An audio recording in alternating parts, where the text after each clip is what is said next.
Muito, muito boa tarde a todos. Estamos aqui nos finalmente, próximo ao nosso encerramento. Para a gente é uma alegria, uma satisfação ver num sábado à tarde o auditório repleto de pessoas interessadas em aprender e a atuar neste novo mundo, nesta nova educação e superar os desafios que não são poucos aí.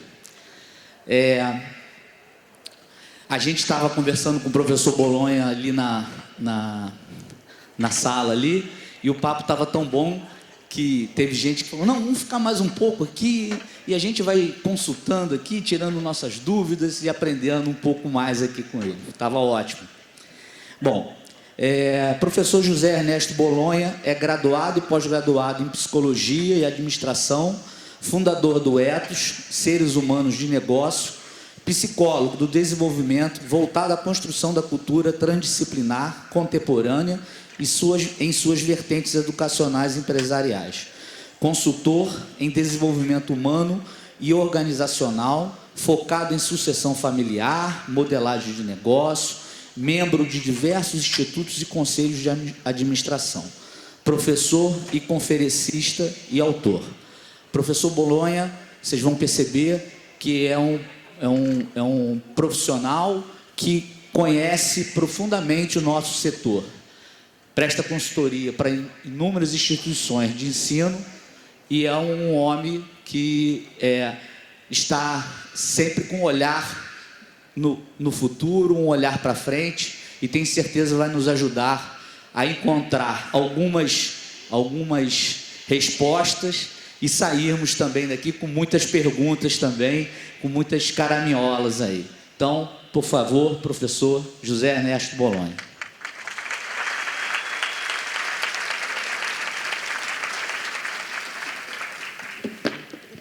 Pode deixar que eu pego. Obrigado, João. Bora. Muito obrigado pelo convite, muito obrigado à direção, muito obrigado aí por essas referências, que sempre acabam aumentando a nossa responsabilidade no que se refere a essa importante tarefa que me cabe, que é trazer para todos vocês, compartilhando com vocês algumas das minhas experiências nesses muitos anos, na verdade nessas décadas, no que se refere ao tema que nós juntos escolhemos para este encontro.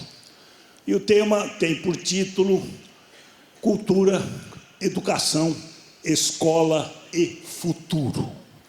Portanto, nós estamos abrindo esta hora e meia aí, talvez um pouco menos de fala, com 4 palavras de grande desafio: cultura, educação, escola e futuro. Evidentemente, eu começarei por estimulá-los e por me esforçar ao máximo para trazer a vocês a relação entre esses 4 conceitos veiculados nessas 4 palavras. Cultura, o contexto, a mentalidade, o momento que vivemos. A cultura na qual nós estamos hoje inseridos como escolas e como educadores e como pessoas. Quando falamos de educação, certamente nós falamos de alguma coisa que supera a escola. A escola tem um propósito, evidentemente, de produzir educação. Mas eu gostaria de abrir a minha reflexão junto a vocês, dizendo que há uma diferença importante entre educação e escolarização. Escolarização. Porque escolarizar uma criança ou um jovem pode simplesmente fazer com que se dê a ele ou a ela um currículo de disciplinas, cumprindo uma grade que eu tenho consciência daqueles que me precederam, está discutida aí no BNCC. Então, num primeiro momento, disse assim, a escola escolariza. A escola não obrigatoriamente culturaliza. A escola não obrigatoriamente educa, porque a educação envolve alguma coisa para além da escola, que são os valores existenciais. E, de repente, a escola tem como desafio enfrentar essa grande questão, que é a questão de dizer até onde a escola educa, e educa para temas da vida, que significa a construção da autonomia, que significa os grandes desafios da vida humana, e até onde a escola acredita que escolarizando, dando disciplina sob forma de aulas, cumprindo uma grade, seguindo uma legislação, ela entrega a sua missão social.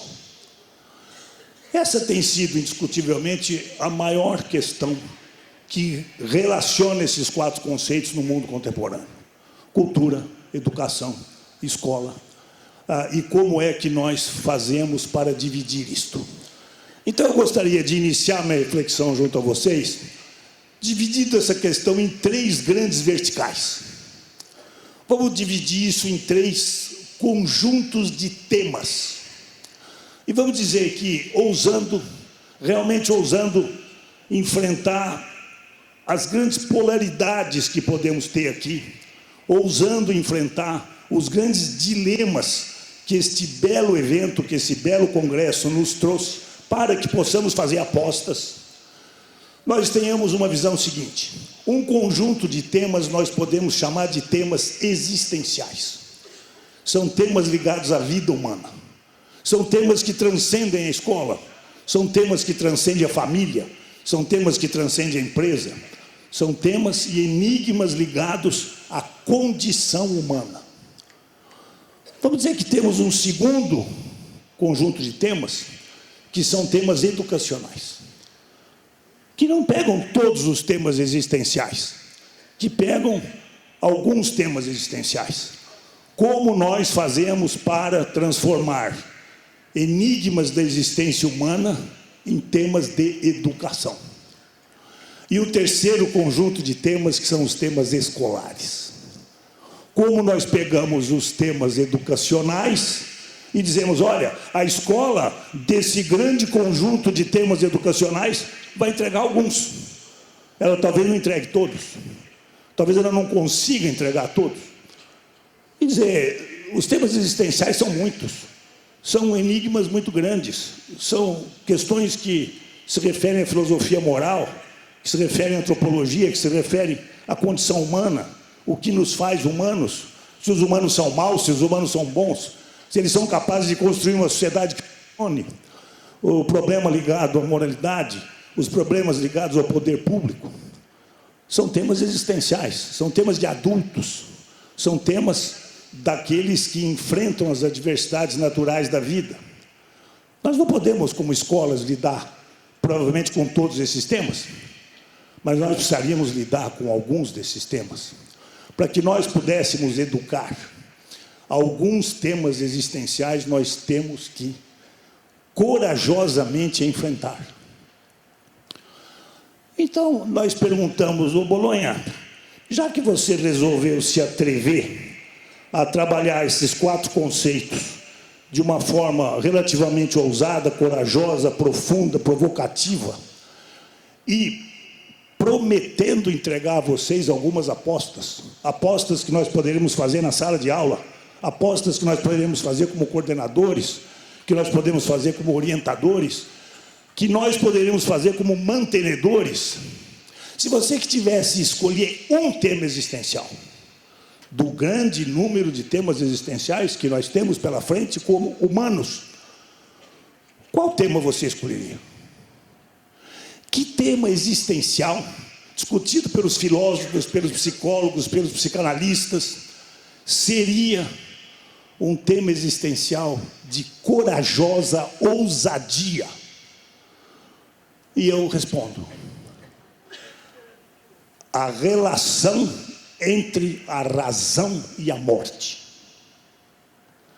Talvez a essência do tema existencial que eu escolho é a relação entre a razão e a morte. Afinal de contas, se a única coisa absolutamente certa das nossas vidas é que nós morreremos, por que é que nós nascemos? Para que nós nascemos se é certo que morreremos? E essa pergunta coloca um tema existencial central. que é o significado da vida. Para que serve a vida? Se todos nós sabemos, ainda como adultos, adultos educadores, adultos professores, adultos escolares, que a vida é tão cheia de sofrimento, a vida é tão cheia de frustrações, afinal de contas, qual é a significação que nós podemos atribuir a esse curto período no qual nos é dada a experiência de uma existência? Reservemos este único tema existencial e pegamos agora um tema educacional. Muito bem, Bolonha, já que você se meteu com esses conceitos e você escolheu o tema existencial, que é o significado da vida, o que dizer a razão quando ela pergunta sobre a obrigatoriedade da morte? Qual é o tema educacional que você escolheria? Que você escolheria como central, ao redor do qual nós pudéssemos tomar decisões em relação ao futuro? Eu escolheria o tema da construção da autonomia. Porque a construção da autonomia como tema educacional nos leva a uma coroação do nosso papel de educadores, que é formar pessoas capazes de exercer a liberdade com autonomia. E todos vocês sabem o quanto tem sido difícil oferecer autonomia. E a palavra autonomia eu tenho aqui em tão alta conta, que eu peço licença a vocês para abrir um parênteses nesta segunda coluna, das 3 que disse, temas existenciais, temas educacionais e temas escolares. E perguntar, mas o que é autonomia? Quais são os tipos de autonomia?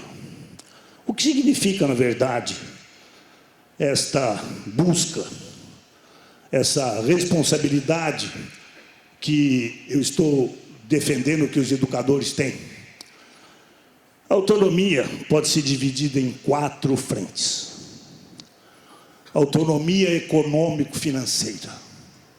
Ensinar as crianças e os jovens o valor na vida humana de dar conta de si mesmo, de ter autonomia material.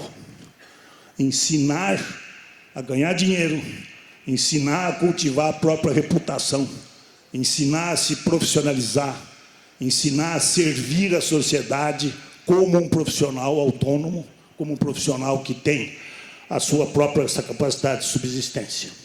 Idealmente, que ele consiga ganhar mais do que para si mesmo, que ele consiga ganhar para construir uma família, que ele consiga ganhar para criar filhos, que ele consiga ganhar para contratar escolas, que ele consiga ganhar para contratar vocês, a nós todos, para educar os seus filhos. Segunda autonomia, autonomia socio-relacional. Educar crianças e jovens para que eles consigam escolher com quem andam, para sabermos quem são.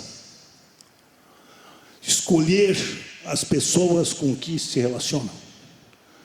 Um tema central da autonomia. Com quem que você tem andado, meu filho? Quais são as relações que você tem estabelecido e o quanto elas constroem ou não constroem a sua própria existência como indivíduo e a nossa própria existência como sociedade. Portanto, a autonomia na discriminação das relações e na discriminação das socio-relações e na discriminação das socio-relações com afetividade é muito importante na construção da autonomia, tema central da educação. Em terceiro lugar, eu escolheria a autonomia ético-moral. Autonomia ético-moral, que significa o quê? Ser capaz de manter os seus valores onde quer que você esteja e com quem quer que você esteja. Cercado de quem for, que você consiga autonomia para manter os seus valores ético-morais. Uma condição extremamente difícil, uma condição extremamente difícil para todos nós. Portanto, recordando, autonomia econômico-financeira, objetiva, autonomia socio-relacional, social e afetiva, e autonomia ético-moral. Manter-se fiel aos seus valores, independente das suas companhias e do meio que você está. Uma autonomia, aliás, que seria absolutamente bem-vinda para os nossos políticos, por exemplo, que se mantivessem fiéis aos seus bons valores, independente das relações e das companhias. E, por último, um tema muito importante no que se refere à cultura, e aí eu vou pedir permissão a todos vocês para entrar num palavrão de psicólogo e de filósofo, mas não há outra possibilidade, que eu vou chamar aqui de autonomia epistêmica e cognitiva. É uma expressão um pouco pedante, mas dificilmente a gente arranjaria outras palavras para dizer isso. Epistêmica no sentido de construção do conhecimento, epistemologia e construção do conhecimento, e cognitiva no sentido de aprendizagem. Ou seja, autonomia para você escolher o que você quer estudar. Mas eu escolhi o que eu quero estudar por quanto tempo? Pela vida toda. Autonomia para você escolher o que você quer estudar pela vida inteira. O que você vai estudar com 30 anos, com 50 anos, com 60 anos, de acordo com a sua própria discriminação e o seu próprio discernimento. Portanto, se nós falamos que a condição da autonomia é o centro da ideia de educação, se nós pudéssemos ter uma única escolha com relação à educação, eu diria que essas 4 vertentes são absolutamente importantes para que a gente aposte. Convencer as crianças e os jovens que eles têm a obrigação social de se tornarem autônomos economicamente e financeiramente. Claro que dentro de uma ética e de uma moral, ou seja, honestamente. Convencer as crianças e os jovens que eles têm que prestar atenção nas suas relações. Convencer as crianças e os jovens que eles têm que manter os seus valores e que sejam bons valores, e valores comunitários. E convencer as crianças e os jovens que eles vão estudar a vida toda e que eles têm que saber escolher aquilo que vão estudar. Muito bem, cumprida esta primeira coluna, temas existenciais, respondendo, dar significado à existência. A segunda coluna, temas educacionais, construção da autonomia. Entremos na terceira coluna, temas escolares. E a pergunta, e nesta hora eu estou atingindo aquilo que poderia ser considerado o início da minha fala, é a seguinte: o que a escola deve à sociedade? O que cada um de nós nessa sala deve à sociedade e ao mundo, além da escolarização básica, dar as disciplinas, cumprir as leis, atender às expectativas dos pais e dos diretores da escola, relativo às outras questões. Ou seja, o que a escola precisa entregar além da escolarização? Será que ela tem que entregar a autonomia toda? Será que ela tem esse alcance? Será que ela tem que entregar a significação da vida? Será que ela tem esse alcance? E a minha resposta, num certo sentido, protetora de todos nós e de vocês, e num certo sentido, estimuladora de todos nós e de vocês, é que não. É que não. Houve um pacto histórico. A história da escola moderna, que remonta ao iluminismo, que remonta ao século XVIII, tinha um acordo na sociedade. Qual acordo? A família socializa, a igreja moraliza e a escola culturaliza. Aí o mundo mudou, a partir dos anos 50 e 60, e de repente a sociedade chegou na porta da escola e disse: moraliza para mim, socializa para mim, culturaliza para mim. E aos educadores coube todas as tarefas da formação, sem alcance, sem autoridade, sem recursos. Como é que eu vou moralizar, socializar e culturalizar? com 4 horas por dia, 6 horas por dia, que seja, sem poder de pai, de mãe, sem poder do padre, sem poder, enfim, das autoridades morais. E, de repente, a escola, na pós-modernidade, nos últimos 50 anos, se vê diante de desafios para os quais ela não tem ferramentas, e nem autoridade, e nem alcance. E todos nós, especialmente vocês, professores, eu tenho consciência que estou diante de uma plateia constituída 70% de professores, depois coordenadores, orientadores, alguns mantenedores também, mantenedores que às vezes também são professores. Estou consciente de que fui precedido por pensadores que trouxeram uma série de contribuições, que aqui, num certo sentido, eu pretendo integrar. A escola não aguenta tudo isto, porque a escola não tem esse alcance e nem esse poder. Nessa hora, a nossa estratégia implica fazer uma pergunta. Mas se eu fosse ampliar os meus poderes como um escolarizador, apenas um escolarizador, para onde eu poderia ampliar? O que mais eu poderia entregar? Além de disciplinas e conteúdos de disciplinas, atendendo aos imperativos do Enem, atendendo aos imperativos do vestibular, atendendo à tentativa de construir autonomia econômico-financeira e autonomia cidadã, através de colocá-lo numa boa universidade. O que mais eu poderia fazer, ou ser, como professor, dentro de temas tão amplos como esses que eu venho trazendo, do tipo temas educacionais amplos, temas morais. Num mundo em que a família socializava e entregava a criança relativamente socializada na escola, e depois as crianças não chegavam completamente socializadas, e os temas disciplinares começam a aumentar, porque as famílias não conseguiram socializar adequadamente em casa. E os temas morais começaram a aumentar na sociedade. E as crianças e os jovens submetidos às notícias da pior espécie do ponto de vista ético e moral. Mas, afinal, o que nós, como educadores, podemos fazer, se na medida que somos apenas escolarizadores? E nasce o tema da transdisciplina. A transdisciplina vem, ao longo dessas décadas, insistindo na questão de que a escola apenas escolarizada não consegue atender às angústias da época. A escola que só é escolarizável e escolarizada não consegue fazer frente às grandes angústias que surgem no nosso tempo. E quais são essas angústias? Qual é esse contexto? Qual é essa mentalidade que já há 40, 50 anos, 30 anos, vem fortemente pressionando a escola, vem fortemente nos pressionando como profissionais? Peço aqui licença para um outro parênteses e vou adentrar as características desta mentalidade. Nessa hora eu estarei falando do nosso contexto.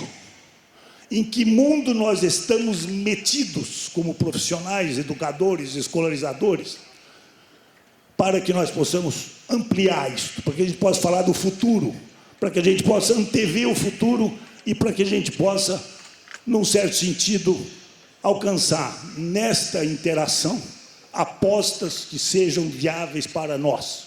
O que nós podemos fazer diante disso? Com as realidades que temos, o pouco poder que temos, o muito poder que temos. E eu diria que 6 características marcam o mundo em que estamos. A primeira característica do mundo contemporâneo é a dissolução da família como célula social. A partir dos anos 50, 60, a ideia de família nuclear, clássica, pai, mãe, filhos, foi sendo desestruturada pela cultura. Isso não foi um problema da escola, isso não foi um problema do Estado, isso não foi um problema das igrejas, isso não foi um problema das ONGs, isso não foi um problema das empresas, dos grandes coletivos sociais. Isto foi uma escolha da própria cultura, do movimento da história. A história se move mudando mentalidades, e as mentalidades foram mudando. E a mudança das mentalidades nos mostra que a segunda metade do século XX resolveu colocar em discussão a família clássica. Pai, mãe, filhos. Os casamentos começaram a acontecer cada vez mais tarde, a terminar cada vez mais cedo, por razões cada vez mais incompreensíveis. E, na verdade, nós começamos a rever a família, com críticas corretas, algumas corretas, outras absurdas, e dizer: o casamento é uma instituição arcaica, opressiva, machista, prepotente. O pátria família subjuga a mulher. As mulheres são submetidas ao casamento, através do casamento, ao poder. E, evidentemente, é uma época de ascensão das igualdades, de inclusão das diferenças. E esse movimento que constituiu a pós-modernidade, o pós-guerra, faz com que a família seja posta em discussão. A dissolução do casamento começa a ser aceita. Nós começamos a ter uma série de questões ligadas à criação de filhos. As mulheres vão ao trabalho, isto é um grande bem social e um grande bem para as próprias mulheres, com a sua dignidade, mas, ao mesmo tempo, surge o famoso dilema das mulheres contemporâneas entre a maternidade e o trabalho, entre a carreira e a maternidade. As crianças começam a ficar progressivamente mais sós. As crianças começam a ter novas questões de uma nova configuração social e cultural.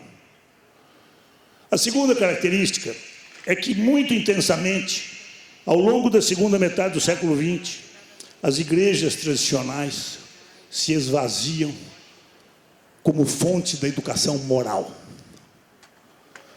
Todos os senhores e as senhoras se lembram que a educação moral, em grande parte, vinha da religião. Mas acontece que o cientificismo do século XX, essa visão mais materialista, mais objetivista, mais pragmática do século XX, faz com que a educação moral tenha que vir da razão, da argumentação, da retórica, da dialética, e não do sobrenatural.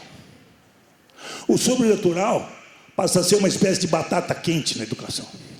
As escolas temem produzir educação moral através do sobrenatural, através de Deus ou de um representante de Deus, ou de ditados e de mandamentos.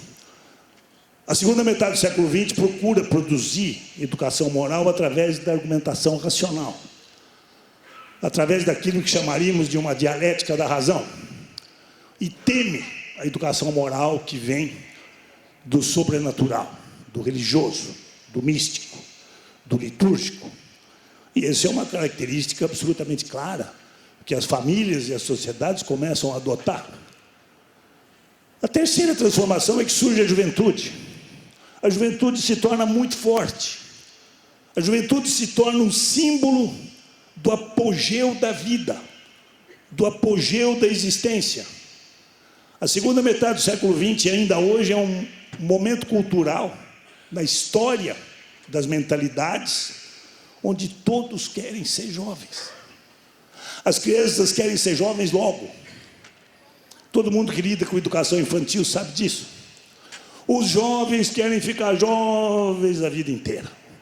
Os pais reclamam que os filhos não crescem e não desenvolvem autonomia.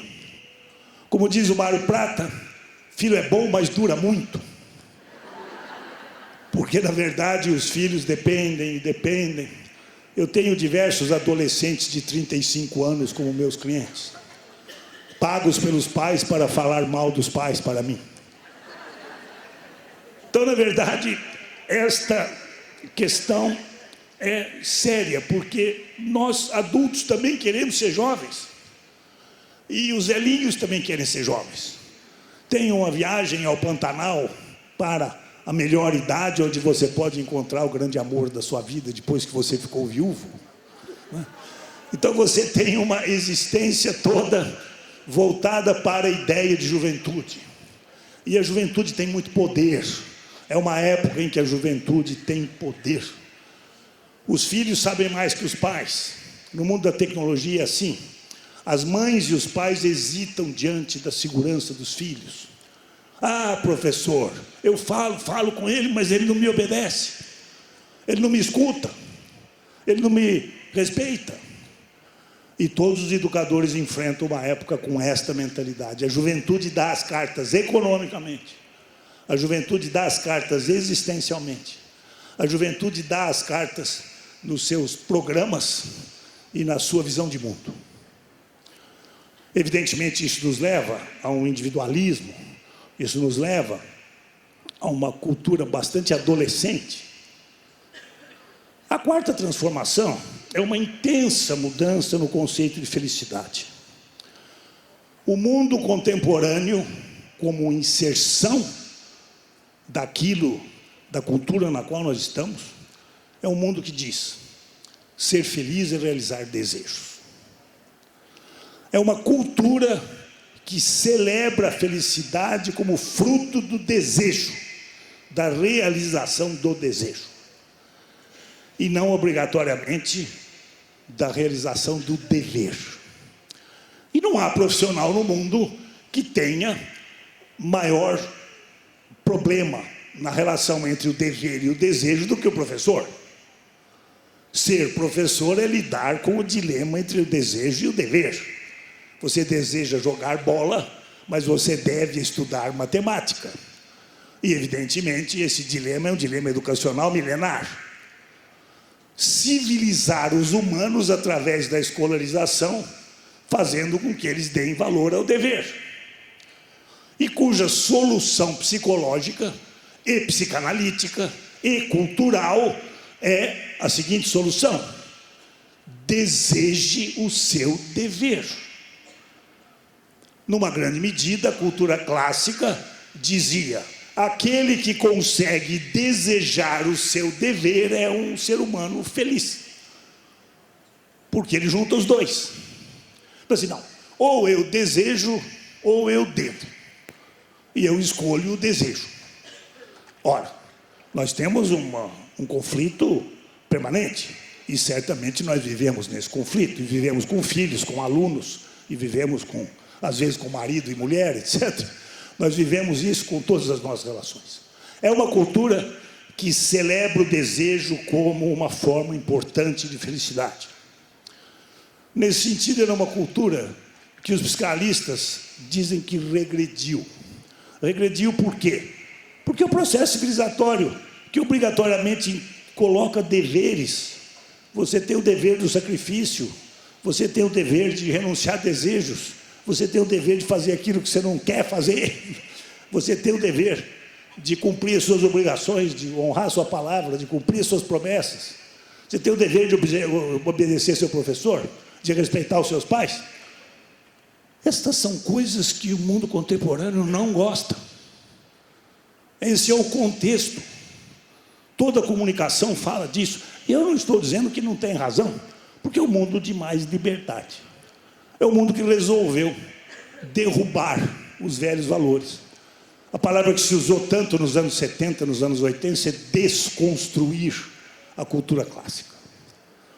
A segunda metade do século XX desconstruiu a cultura clássica, e é nessa cultura que nós estamos. Querendo ou não querendo, é nela que estamos. É uma realidade.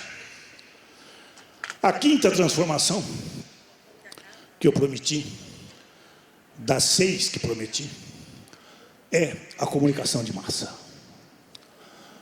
Comunicação de massa. Meu Deus do céu! Em 1910, 1920, na cabeça de um menino, de uma menina de 12 ou 14 anos, quem falava? Falava o pai, a mãe, talvez um tio solteiro que morasse em casa, o irmão mais velho, o padre, os professores, as professoras, e pronto. Na cabeça do menino e de uma menina de 20, o mundo fala. Todo mundo fala. Ele entra na internet e conversa com o planeta. Ou seja, a concorrência aumentou muito. A concorrência cresceu demais. Mas ela já estava crescendo nos anos 80, nos anos 70 com a televisão. Antes ela cresceu com o rádio. Antes ela cresceu com as fotonovelas. Antes ela cresceu com alguma coisa. Mas ela foi crescendo progressivamente ao longo do século XX até chegar nas redes sociais. E a pergunta dos filósofos da educação e dos psicólogos sociais voltados para a educação é muito clara. As redes sociais falam mais na cabeça dos nossos meninos e meninas e jovens do que os professores. Falam. Falam. E são poderosas. Muito. A televisão falava também muito. Mas a rede social fala mais porque ela é bilateral. A comunicação é bilateral, ele participa. E nesse momento, nós vamos para a última característica da pós-modernidade. Das 6 que prometi. Dissolve-se a família, esvaziam-se as igrejas como fonte da educação moral, surge a juventude com muito poder, muda o conceito de felicidade de dever para desejo, e a comunicação de massa começa a concorrer conosco. Então surge uma palavra, por volta dos anos 70, 80, já tem 40 anos, que significa uma esperança. E nós vamos nos agarrar a essa palavra. Talvez a gente se agarre a essa palavra como aquele sujeito que caiu do despenhadeiro e arranjou um raminho assim, ele está pendurado lá no raminho, mas certamente nós conseguiremos subir o penhasco de volta. Essa palavra é sustentabilidade. A palavra sustentabilidade é uma palavra sagrada que inaugura o século XXI. Por quê? Porque ela nasceu lá na biota, na ecologia, na biologia, mas rapidamente ela saltou para todas as áreas humanas. E a colocação é a seguinte: essa família é sustentável? Essa relação professor-aluno é sustentável? Esse casamento é sustentável? Essa relação patrão-empregado é sustentável? Essa relação entre o Estado e a sociedade é sustentável? Esse congresso é sustentável? Essa política internacional da China e dos Estados Unidos é sustentável? Ou seja, a palavra é absolutamente sábia, porque esta palavra é uma crítica em relação aos projetos universalistas do século XX. E quais foram? Foram os grandes projetos universalistas da primeira metade do século XX, o fascismo e o nazismo. Vamos conquistar o mundo, colocar nossa mentalidade no mundo inteiro e todo mundo vai viver segundo a nossa opinião. Os grandes projetos que marcaram as guerras mundiais da primeira metade do século XX. Tanto o projeto soviético, com o Lenin e o Stalin, nós vamos tornar o mundo inteiro pensando como nós, quanto o projeto nazista e o projeto nazi-fascista do Mussolini e do Hitler, nós vamos convencer todo mundo que eles viverão da melhor maneira possível. E nós diremos qual é a melhor maneira. Isso é muito curioso. Todo ser humano tem uma opinião de como os outros deveriam ser. Eu, aliás, também tenho uma opinião de como meus genros deveriam ser. Mas eles não são como eu queria que eles fossem. No caso, eu estou sendo injusto, eu estou brincando, eu me dou absolutamente bem com os meus genros e agradeço aos deuses por isso. Mas, na verdade, todos nós temos uma opinião sobre o outro. E essa discussão, que é a discussão da prepotência com que nós expressamos essa opinião, é uma discussão central. E a sustentabilidade diz isto: para que as relações sejam sustentáveis, o outro precisa caber. Se o outro não couber, não há sustentabilidade. Ah, não, eu tenho um jeito. Mata os outros com os quais eu não concordo e que não concordam comigo. O Stalin fez isso com 35 milhões de pessoas, para criar a sociedade fraterna. O Mao Tse-tung fez isso com 110 milhões de pessoas e não criou a sociedade fraterna. Por quê? Porque os humanos têm uma característica absolutamente especial. O que nos faz humanos? A nossa possibilidade de construir cultura, a nossa possibilidade de sermos indivíduos. Os humanos são indivíduos coletivos. Sofrem porque são indivíduos que são coletivos. E sofrem porque são coletivos que são indivíduos. Todo o problema da educação é conseguir tornar um indivíduo coletivizável. Fazer com que esse indivíduo consiga conviver. E o convívio é a característica que, de fato, nos dá um ser humano educado. Aquilo que nós poderíamos chamar de um ser humano civilizado. Ele consegue admitir a existência do outro, incluir o outro, criar com esse outro um vínculo, um hífen, uma ligação, mesmo que esse outro seja muito diferente dele. E, portanto, educar para o convívio é um tema de sustentabilidade social absolutamente importante. Isso para não falar de sustentabilidade econômica, para não falar de outros tipos de sustentabilidade, porque todos os senhores e as senhoras já entenderam que essa é uma grande questão e essa palavra deve ser por nós cultivada. Nós precisamos transformar a sala de aula para que a sala de aula se torne sustentável. Senão ela não é sustentável. Mas por que ela não é sustentável? Ela não é sustentável porque os garotos não prestam atenção. Porque os meninos não dão a cada um de vocês a mesma qualidade de atenção com que vocês estão me honrando e brindando agora. Tudo que eu desejaria na vida é que vocês tivessem classes como a classe que vocês estão constituindo. Eu não tenho possibilidade de agradecer do fundo do meu coração a atenção que vocês estão me dando. E vocês mereceriam essa atenção das classes de vocês o tempo todo. Hora a fio, hora e meia a fio. Mas vocês são professores, vocês são educadores. E os seus alunos provavelmente prestam atenção 15 minutos, meia hora. Não aguentam prestar atenção tanto tempo. Não concatenam a fala e a escuta o tempo todo. E, portanto, a sala de aula precisa ser transformada. E, portanto, nós estamos falando de transdisciplina, estamos falando de tecnologia chegando e vamos fazer essas apostas já já. Mas é preciso entender o contexto no qual nós as faremos, porque aí nós podemos fazê-las com maior segurança. Portanto, tentando essa grande transdisciplina, juntando as 3 grandes colunas, temas existenciais, significado da vida, temas educacionais, construção da autonomia, temas escolares, transformação da escola para que ela possa chegar na nossa época. Porque a escola vem vindo de outras épocas e ela tem tido grande dificuldade de atender uma época que mudou tão velozmente. E nesse momento, eu abro a última parte da fala, que entrará propriamente nas apostas.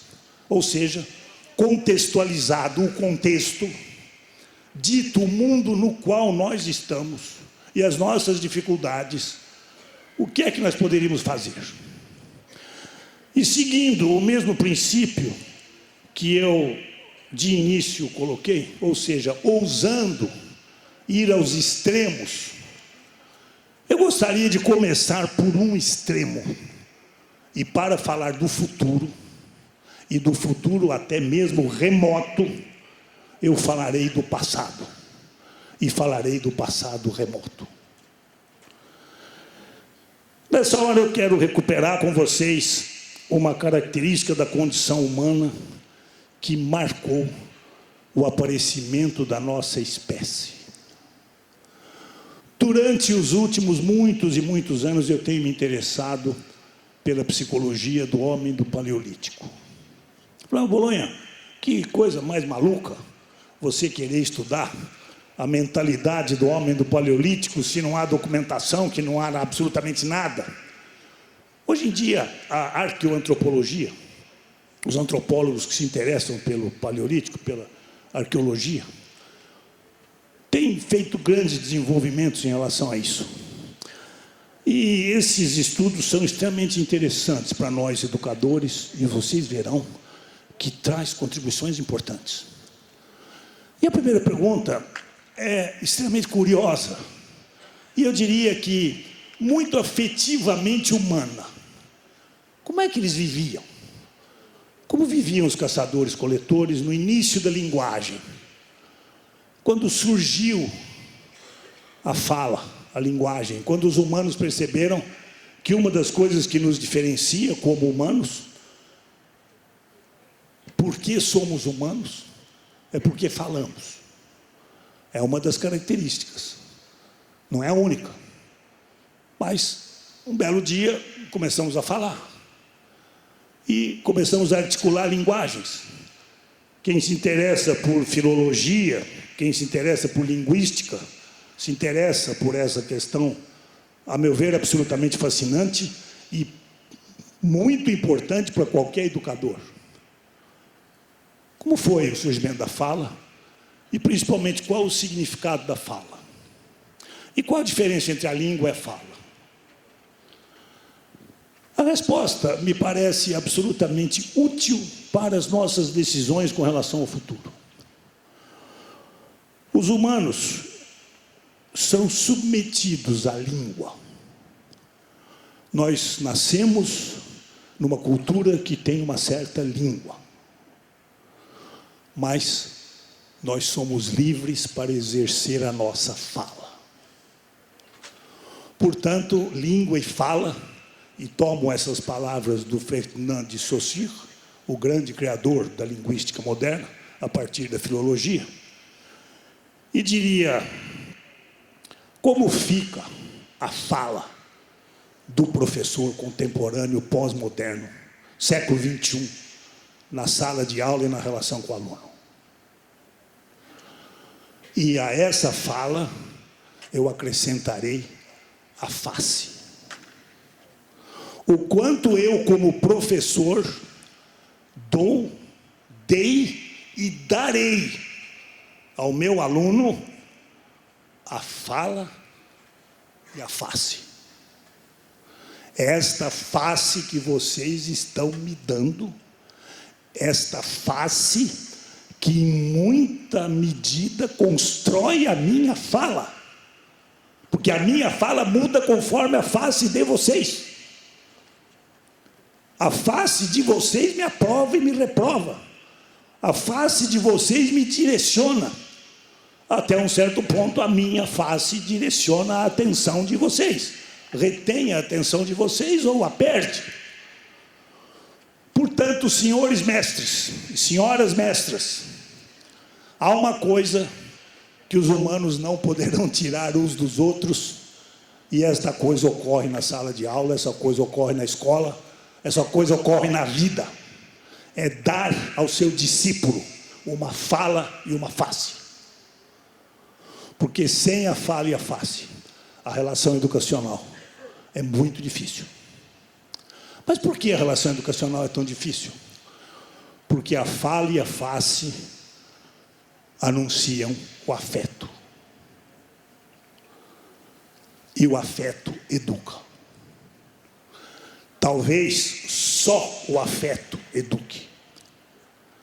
O conteúdo entra mais ou entra menos se houver afeto com fala e face. E vamos falar de tecnologia. Ah, mas os robôs terão face e fala e afeto? Pode ser que um dia tenham. Provavelmente os nossos netos não verão. Se um dia isso ocorrer, ocorrerá lá longe. Por enquanto eu estou apostando numa coisa, e uma coisa arcaica, arquetípica, ancestral, valiosa hoje e valiosa pelos próximos séculos. O que nos faz humanos é a possibilidade de dar afeto pela fala e pela face. Como dizia o Emmanuel Levinas, grande filósofo da Sorbonne, injusto é ser julgado por um juiz sem face. Coisa que somos todos os dias, julgados por juízes sem face. Não conseguimos olhar na face do nosso juiz. Ele é um fantasma.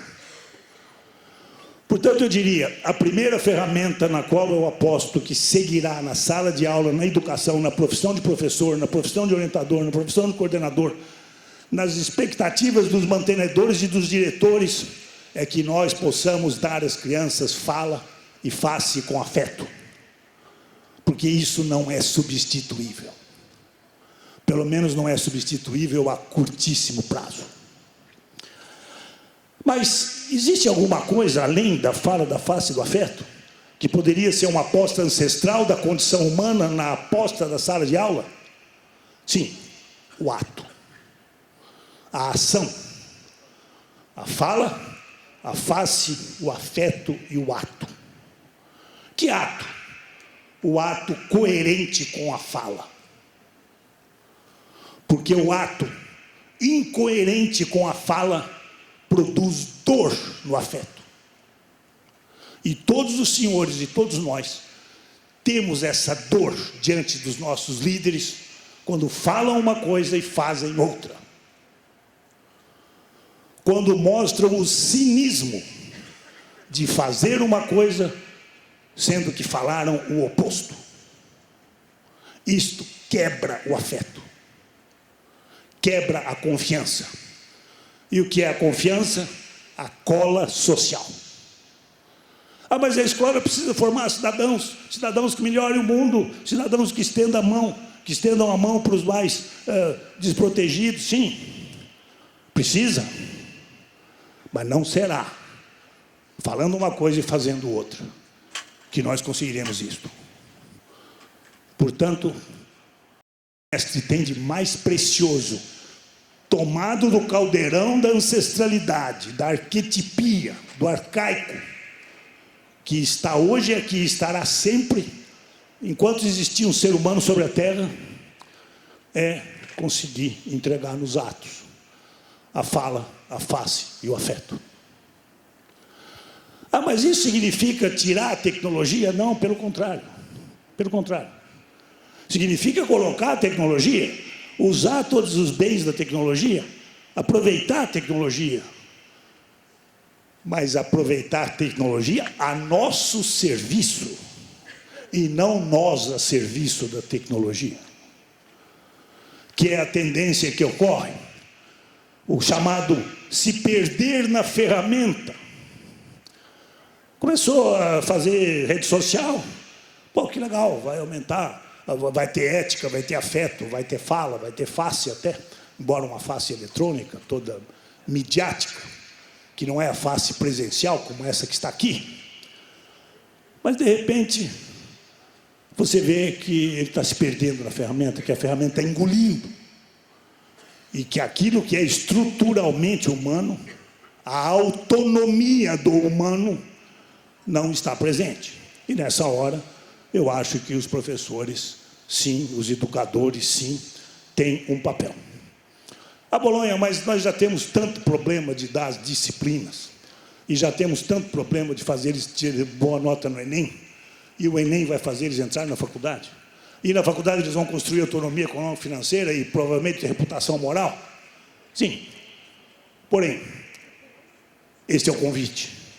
Cada professor, cada coordenador, orientador, que desejar ampliar a sua capacidade escolar para uma capacidade educacional, se quiser, este é o convite, desenvolva antes de tudo fala, face e ato. Seja o mestre exemplar, com afeto, palavra e expressão. E os senhores estarão produzindo educação. Não tenham dúvida. Não importa o assunto. O assunto é o assunto. E, na verdade, nós estamos alçando essa relação a uma relação educativa. Agora, usando essa mesma ancestralidade, mas para falar lá da frente, o que vem aí? Escolha uma coisa dentro do tempo que nos cabe.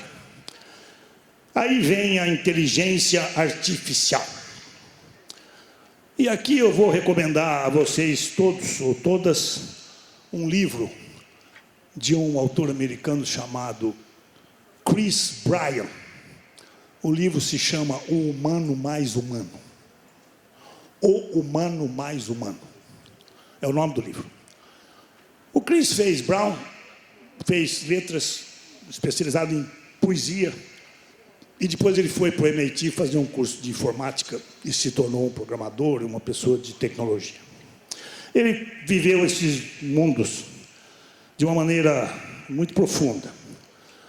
E escreve um livro muito interessante, que eu vou narrar em rápidas palavras, porque eu gostaria muito que vocês lessem, onde ele diz assim: o Turing, em 1934, as datas são mais ou menos, formulou uma frase dizendo assim: o dia em que alguns humanos, alguns seres humanos, não conseguirem dizer, conversando com uma máquina, se esta máquina é humana ou é uma máquina, terá sido criada a inteligência artificial. Essa é a frase do Turing, em 1934. Coloca lá 7 humanos, uma cortina, atrás da cortina tem alguém, que pode ser um humano ou um computador, e os 7 juízes conversam, e no fim eles votam se é uma máquina ou se é um humano. Em 1994, um empresário americano resolveu estabelecer um prêmio, estimulando a programação, e estabeleceu essa condição: vamos fazer esse concurso. Ele botou lá uma verba grande, com prêmios, etc. E os programadores começaram a brincar de fazer a máquina que confundiria os juízes. Isso deu um grande impulso ao desenvolvimento da inteligência artificial, vocês vão ver no livro. Mas quando chegou um certo momento, eu não me lembro a data, mas foi 2006, 2007, alguém virou e falou assim: por que nós não fazemos um prêmio também ao contrário? Que é o seguinte: é o humano que vai fazer com que todos os juízes percebam que ele é realmente humano. Daí o nome, O Humano Mais Humano. Então são 2 prêmios. Um para o programa, que engana os juízes, que dizem que é um humano, mas é uma máquina. E um para o humano, que convence os juízes que de fato ele é humano. Muito interessante. E a conclusão nos serve aqui como aposta. Porque o Chris, quando chega num certo momento do livro, eu não vou narrar o livro todo e não vou estragar o livro com o seu final, mas a verdade é que ele diz o seguinte: o que acontecerá é que tudo aquilo que em nós foi robotizado pela cultura, os robôs que nós fomos virando, com o nosso racionalismo, o nosso pragmatismo, a nossa chatice, o nosso racionalismo exagerado, poderá passar para a máquina. E aí restará um espaço. E neste espaço nós poderemos ser humanos. Portanto, ao nos desvencilharmos daquilo que em nós é robótico, e ainda bem que os robôs estão chegando aí para pegar esta parte, restará para nós um grande problema. Qual? Saber o que nos caracteriza como humanos. E nessa hora a aposta passa a ser absolutamente importante. E eu, congruente com a estrutura da minha contribuição, diria a vocês, quase certamente, vocês viverão para ver o que restará para nós no espaço vazio, retirados de nós os robôs que nos tornamos. É o afeto, a fala e a face. Ou seja, o que ficará em nós como humano é aquilo que, de fato, não é aquilo que as máquinas podem fazer. Então, quando se fala em relação professor-aluno, quando se fala em educação à distância, quando se fala em entregas internéticas, quando se fala nisso tudo, é bom, muito bom. Isso é bom como escala de conhecimento, conteúdo de conhecimento, disciplina, muito bom. Mas isso é bom enquanto relação, cola social, fraternidade, compaixão, empatia. Não. Não, porque o que dá isto é esta correlação confiável de um mestre que mostra na face o que fala e faz o que disse.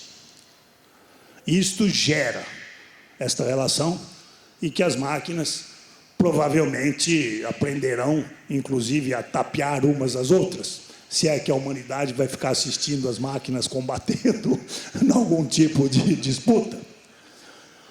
Portanto, senhores, que da sala de aula reste esta relação a que eu me referi tantas vezes.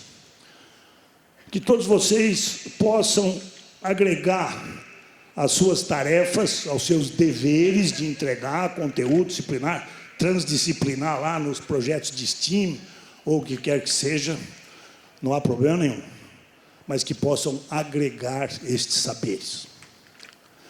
E, na verdade, é com a minha fala que eu mereci esta delicada e preciosa atenção de vocês, lembrando que a atenção é o veículo do amor. Eu coloco o meu amor onde eu coloco a minha atenção.